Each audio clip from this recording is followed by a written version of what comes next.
জুমার নামাজের আজান যখন হয়ে যায় তোমরা আল্লাহর জিকিরের দিকে ধাবিত হও। যিকরিল্লাহ, আল্লাহর স্মরণ। জিকির মানে কি? কিন্তু এই জিকির দ্বারা এই আয়াতে উদ্দেশ্য হচ্ছে আল খুতবাতাইন, জুমার দুই খুতবা।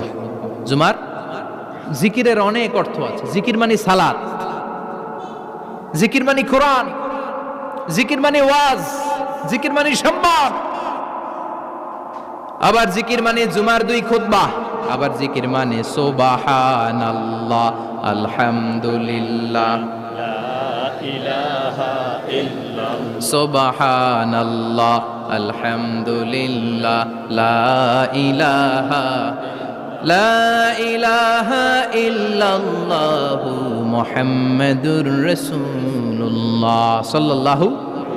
এটাও জিকির। সুবহানাল্লাহ, আলহামদুলিল্লাহ, আল্লাহু আকবার। এই তিন জিকিরের চেয়ে শ্রেষ্ঠ কোনো জিকির আছে? কথা কন। বিশ্বনবী প্রত্যেক ফরজ